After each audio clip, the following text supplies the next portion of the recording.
જીવન જીવવાનું છે એટલે જીવો છો કે વિતાવવું પડે છે? એક મૂંઝવણમાં માર્ગ ના મળે અને પગરવ ત્યાં નવા દુઃખના થાય છે. પ્રત્યેક સમસ્યાનો પર્યાય સંઘર્ષ અને સમાધાન જ છે. પણ શું આપ ઈચ્છો છો કે સમયના પ્રકરણ તમારી મરજીને આધીન હોય? તો જીવનના પાના ખુશીઓના રંગથી લખશે લાલ કિતાબ. નમસ્કાર મિત્રો, હું હરિવર્ધન ચોકસી આપ સૌનું સ્વાગત કરું છું. મિત્રો, આજના વિડીયોમાં આપનું ખૂબ ખૂબ સ્વાગત. મિત્રો, રોજની જેમ આજે પણ જોઈએ આપણે આજનો દિવસ કેવો. મિત્રો, તારીખ 1 માર્ચ 2024 શુક્રવાર. આજના વિડીયોની શરૂઆત પણ શુભ રંગથી કરીએ.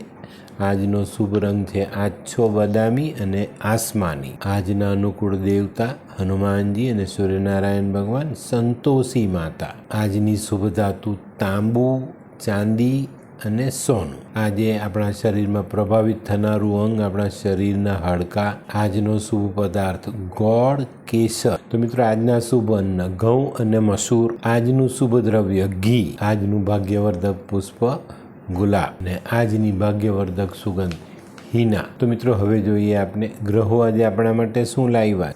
સૂર્ય આજે ત્રીજા સ્થાનમાં ગોચર કરતા દેખાય છે. તો આજે છે ને, કોઈ કામ કરીએ તો સરળતાથી થઈ શકે છે. થોડી વધુ મહેનત કરાવે પણ કામનું પરિણામ આપણને સારું મળે. આજે ભાઈ બંધુઓ સાથેના સંબંધો મજબૂત થતા દેખાય. અને મિત્રો, આજે છે ને, આપણા કમાયેલા પૈસા બીમારીમાં ખર્ચ થઈ શકે છે, પણ જો તમે સાવધાન રહો છો તો બીમારીમાંથી બચી પણ શકાય. ચંદ્રમાં આજે 6ઠ્ઠા ભાવમાં ગોચર કરે છે. તો આજે નોકરીમાં બદલાવ આવવાની શક્યતા છે. આપણે બદલી સ્વીકારવી કે ન સ્વીકારવી એની આપણને અસમંજસતા થતી દેખાય. પણ જો આપણે સંભાળીને માતાના આશીર્વાદ લઈને જે નિર્ણય લઈએ એ આપણા ફાયદામાં આવતો દેખાય. આજે છે ને, આપણું મન થોડુંક સાત્વિક વિચાર પણ કરશે કે ભાઈ, મારે ખોટું નથી કરવું, ખોટું કામ કરીશ તો મને ખોટું ફળ મળશે. મંગળ આજે 11મા સ્થાનમાં ગોચર કરે છે. આજે ભાઈઓ સાથેના સંબંધ આપણા સુધરતા દેખાય. ભાઈ સાથે આપણી કંઈ તકરાર હોય તો એમાં જ્યાં સમાધાન થવાની શક્યતા છે. મિત્રો, આજે આપણી પાસે વારસામાં આવેલી પ્રોપર્ટી વેચવાનો વિચાર ન કરીએ તો આપણે ઘણા સારા ફાયદા થાય. આજે આવી કોઈ પ્રોપર્ટી વેચતા પણ નહીં. બુધ આજે ત્રીજા સ્થાનમાં ગોચર કરે છે. તો આજે ત્રીજા સ્થાનના બુધની અસર આપની બહેન, બેટી, ફોઈ, માસી, સાળી આવા પાત્રો પર આવી શકે. આવા પાત્રો પાસે આજે પૈસા માંગવાના નહીં, પૈસા લાવીને આપણા કામમાં વાપરવા નહીં.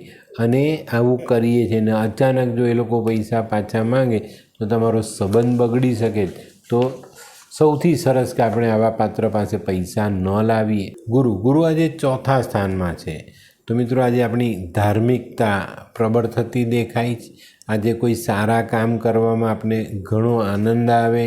આજે ઘરના વડીલોની તબિયત ખરાબ હોય તો એમાં સુધારો આવે. આજે આપણને જમીન, જાયદાદ, પ્રોપર્ટી મળી શકે છે. શુક્ર આજે 11મા સ્થાનમાં છે. તો મિત્રો, આજે આશિકપણાથી દૂર રહેવાનું છે. કોઈ પારકી સ્ત્રીના ચક્કરમાં ફસાશો તો પૈસાનું નુકસાન થશે. ચામડીનો રોગ આજે હોય તો એ પ્રબળ થઈ શકે છે, વધી શકે.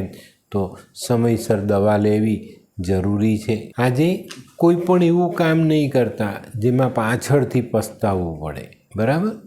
શનિ આજે ત્રીજા સ્થાનમાં ગોચર કરે છે. તો આજે આંખ સંભાળવી જરૂરી છે. આંખને લગતો રોગ પ્રબળ થઈ શકે છે. આંખને નુકસાન થઈ શકે છે. આંખમાં ઈજા થઈ શકે છે. રાહુ આજે 8મા સ્થાનમાં ગોચર કરે છે. તો આજે છે ને, આપણે બંધનમાં રહેવાનું તો ન જ ગમે, પણ બંધનમાં ન રહીએ ને જો ફાલતુ રખડીએ તો આજે વાગવા, પડવું, મોટો એક્સિડન્ટ થવાનો યોગ મોટા એમાં પ્રમાણમાં દેખાય છે. આજે મિત્રો, કોઈક અચાનક બોલાવવા આવે કે ચાલ ભાઈ, તો ઉઠીને જતા નહીં તો તમને નુકસાન થવાની બહુ મોટી શક્યતાઓ છે. કેતુ આજે 6ઠ્ઠા સ્થાનમાં ગોચર કરે છે. તો મિત્રો, આજે તમે શત્રુ પર વિજય મેળવી શકો છો. શત્રુઓ પાછા પડતા દેખાય. આપણું ધારેલું કામ આપણે કરી શકીએ. ચોક્કસપણે આજે કેતુ તમને મદદરૂપ થતા દેખાય છે. તો એનો લાભ અવશ્ય લેજો. મિત્રો, કૂતરાની સેવા ચૂકતા નહીં. તો મિત્રો, આ હતું તમારા માટે આજનો દિવસ કેવો એનું સંપૂર્ણ વર્ણન. તો મિત્રો, આજનો વિડીયો ગમ્યો તો લાઈક કરો, શેર કરો. યુટ્યુબ જોનારા શેર કરે અને સબસ્ક્રાઈબ કરે. હું હરિવર્ધન ચોકસી આપ સૌની રજા લઉં. ફરી મળીએ નવા વિડીયોમાં નવી જાણકારી સાથે. તો ચાલો બદલીએ જિંદગી. નમસ્તે.